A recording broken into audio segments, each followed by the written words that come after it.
Happy Tuesday, everybody. Would you please try these 3 problems as our warm-up for today?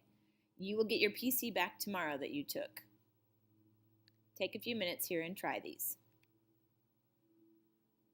Okay? Now, do I have 3 volunteers to do these? I need a volunteer for number 1, a volunteer for number 2, and a volunteer for number 3. Take a minute and put those on the board. Great, thanks for volunteering. All right, so this first one should be 2 to the 5th power. Remember, when we're multiplying, we add the exponents, which is 32. This one should be 2 to the 1st power, or just 2. But when we are dividing, we subtract the exponents as long as the bases are the same.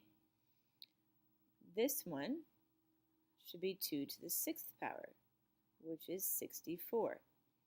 Remember, when we take a power to a power, we multiply those exponents.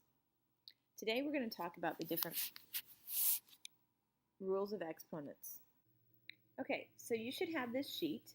This sheet is going to outline the different rules of exponents. Let's write down some examples as we're going here.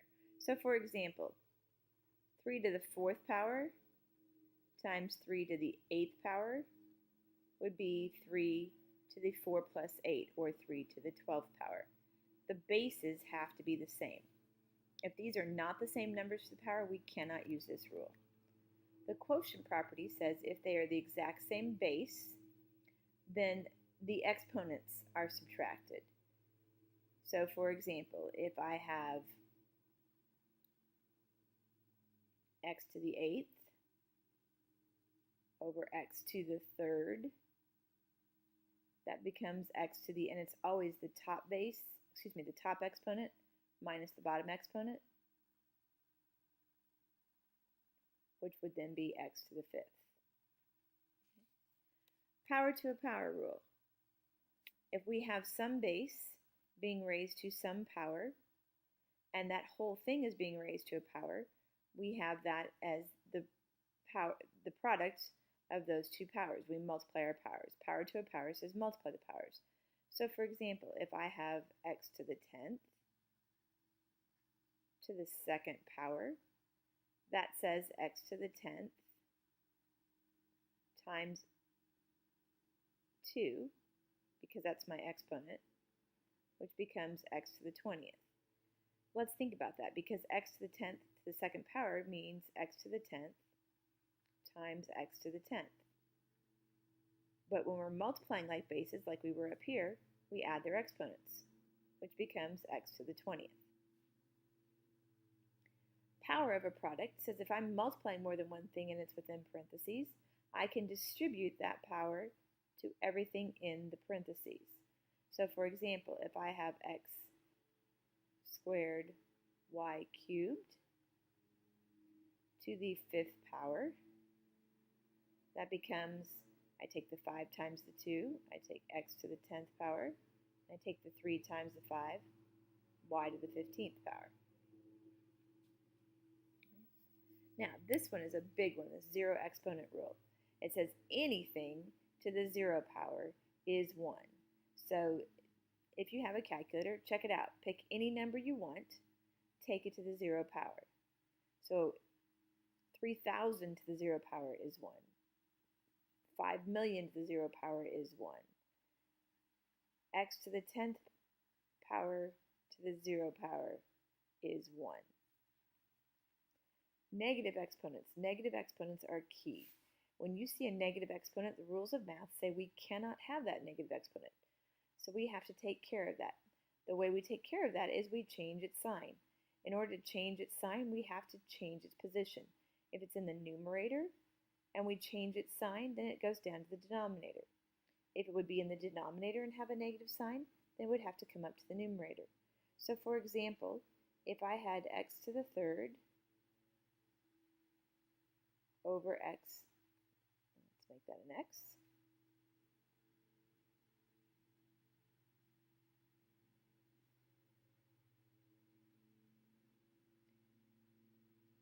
so I have x to the 3rd over x to the 9th That says x to the 3 minus 9, which is x to the negative 6 power. We do not like negative exponents, so I have to change its sign. But in order to change its sign, I have to change its position. So it then goes on bottom. Okay? All right, let's take a look at a few examples and work a few together. Why don't you try this first one on your own? Remember, it has to be like bases, so x's can go together and y's can go together. Did you try it? All right, so what'd you get? Right. X to the 2 plus 4 becomes x to the 6th. Y to the 5th times y to the 8th times y cubed says add those three exponents together. 5 plus 8 is 13, plus 3 is 16. So you should have y to the 16th. Okay. This second problem here, guys, don't forget what you learned way back when we first started multiplication. If those exponents weren't there, if those variables and exponents weren't there, 5 times negative 3 would be negative 15. We multiply the coefficients. We're multiplying here, so x cubed times x to the 4th. Our exponent is 3 here, our exponent is 4 here. So since we're multiplying, we add those exponents together, x to the 7th. We have a variable of y here. What is the understood exponent? The understood exponent is a 1, so y to the 1st times y cubed becomes y to the 3 plus 1, or y to the 4th.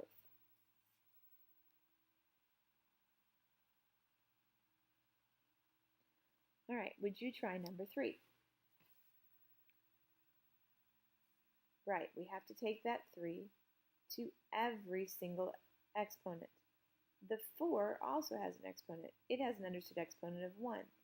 So we're going to take the 3 times the 1, the 3 times the 2, and the 3 times the 5. So it comes 4 to the 3rd power because we're multiplying the exponents. X to the 6th power, y to the 15th power. 4 to the 3rd I can evaluate. That is 64, x to the 6th, y to the 15th. Now, think about your rules, your orders of operations. What do your orders of operations say you have to have, or you have to do first? Right, we have to take care of those exponents. So we're going to take the 2 to every piece in here. Whenever you see a coefficient, I would put in a 1 for its variable there. So we're just going to leave this 2x cubed here out front. Let's make that look more like a 3. So we have 6 squared times x to the 5 times 2 power, so x to the 10th power, times y to the 2 times 2 power, which becomes y to the 4th. 6 squared is 36. Nothing else is going to change because we haven't dealt with that yet. And we have 2x cubed. Now, what can we multiply? Talk to your side partner about what you can multiply together. Right, you can multiply 2 times 36, which becomes 72. X to the 3rd times x to the 10th says we add those exponents, so that becomes x to the 13th. There's nothing to add the y to. There's no other y, so it just stays y to the 4th. All right, you try 5 and 6 on your own.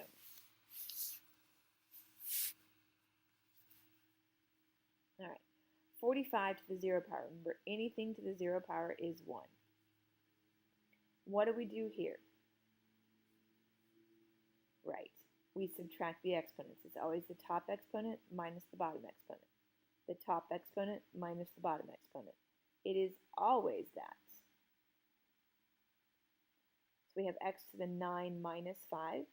That becomes x to the 4th. Y to the 12th over y cubed becomes y to the 12 minus 3, which is y to the 9th.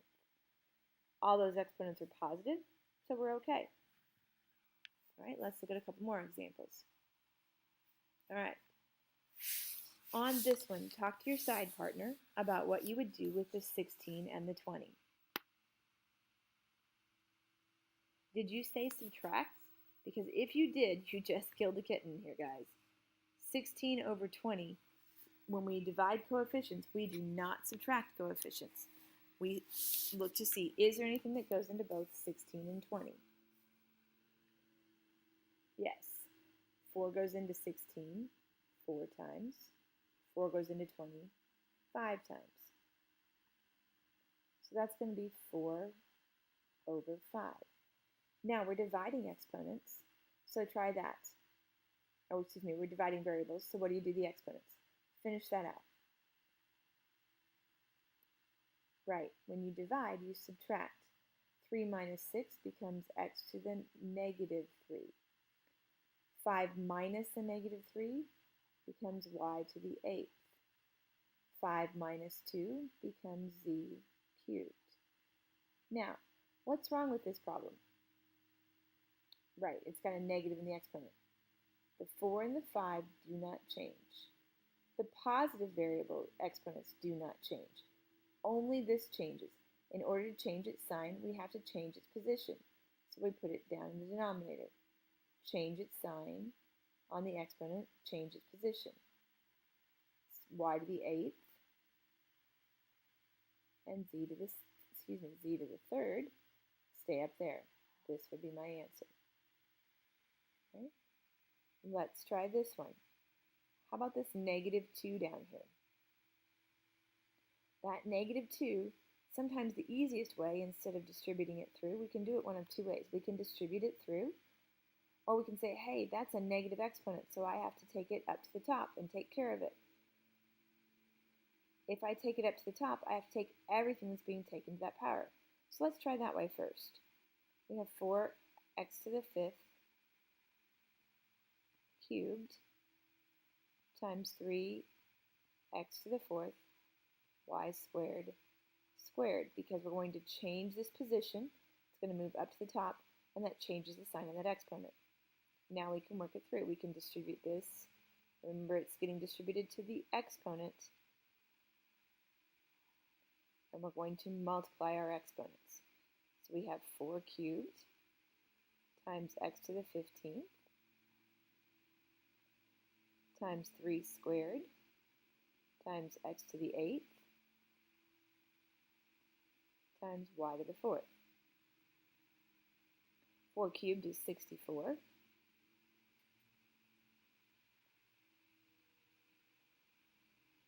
X to the 15th. 3 squared is 9. X to the 8th. Y to the 4th. Now, talk to your side partner about what you can multiply together.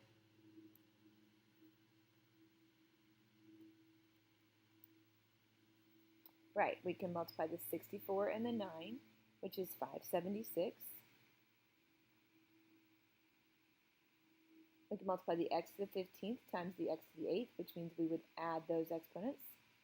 So it becomes x to the 23rd, and then y to the 4th, because there's nothing to multiply it by. Okay, number 9 is a trick question. Take a look at it. What's the trick here? This whole thing is being taken to the 0 power. So what should the answer be? That's right, 1. Okay, now this last one. We said on the number 8 that we could do it in a couple of different ways. I'm going to look at this one in a couple of different ways with you. So I'm going to give myself a little space here. One way is to take that negative 2 and take it to every single power. That is one way to do it. So let's look at it that way. Change colors here so you can see what we're doing. All right, so remember this is an exponent of 1.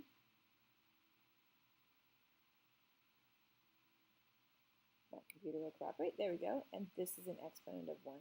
We can also simplify in here first before we take care of that exponent. But we can also simplify at the end. So let's just try it this way.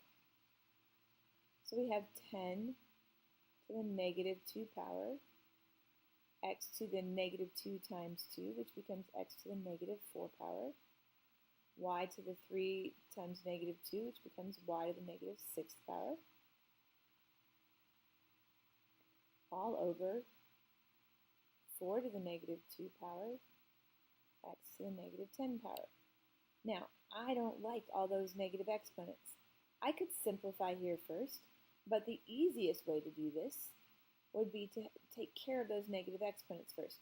I cannot cancel until I get this multiplied out because these are not like bases. So remember, if we're going to change the exponent to a positive, we have to change the position. So 10 to the negative 2 power then comes down, the 2 becomes positive, so it's 10 squared. X to the negative 4th power comes down, and it becomes x to the positive 4. Y to the negative 6th power becomes y to the positive 6th power when we move it down to the denominator. We have to do the same thing here with the 4 to the negative 2 and the x to the negative 10. This is 4 squared. This becomes x to the 10th. Now we simplify. 4 squared is 16. 10 squared is 100. And we can go ahead and take care of these. X to the 10th over x to the 4th. Remember 10 minus 4, we only subtract exponents. We have x to the 6th. The y to the 6th doesn't have anything else to take care of. And so then our last question is there anything that goes into both 16 and 100? I think that 4 does. 4 goes into 16 4 times. 4 goes into 100 25 times. So it becomes 4x to the 6th over 25 y to the 6th. The other way to do that is to come back up here to this problem and see this negative 2. What that negative 2 really says to do is to take the reciprocal or flip this. And so we can do it that way. So let's try it that way.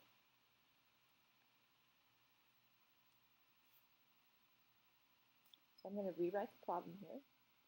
Well, let's change colors so we can see what we're looking at here. It might take a minute for my computer to catch up. All right, so we've got 10x squared y cubed all over 4x to the 5th, and that is all to the negative 2 power. I'm going to get rid of this extra little parentheses because I don't need it. And then I'm going to take this whole thing here, and I'm going to slide it down, just to give us some more space.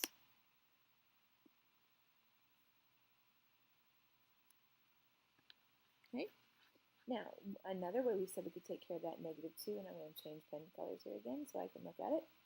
Another way that we can take care of that negative 2 is to take the reciprocal of everything. The reciprocal means to flip the top and the bottom. When I take the reciprocal of everything, I'm going to take that negative 2 and it's going to become a positive. So this now becomes 4x to the 5th over 10x squared y cubed. And that all becomes to the second power because I've changed all those positions, so I've changed the sign on that. Then I distribute my power through. Power to a power. Remember, those are understood ones there. So we have 4 squared. Power to a power says we multiply. X to the 10th, multiply the exponents. 10 squared, and because everything's in parentheses, this goes to everything. 2 times 2 for the x is x to the 4th. 2 times 3 for the y is y to the 6th. 4 squared is 16. X to the 10th and x to the 4th. Let me go ahead and get this. 10 squared is 100. 10 minus 4, since we're dividing, we subtract the exponents, becomes x to the 6th. And y to the 6th doesn't have anything to simplify with. Then again, we ask ourselves, is there anything that goes into both of those? 4 does. 4 goes into 16 4 times. 4 goes into 125 times. And so we have 4x to the 6th over 25 y to the 6th. And that's the exact same answer we got up here. Just depends on what your preference is on how to do that. Okay, so for tomorrow, I want you to work on page 39 in the textbook, numbers 26 to 33, and numbers 43 to 50. I'll be back tomorrow, and we can talk about it if you have any questions.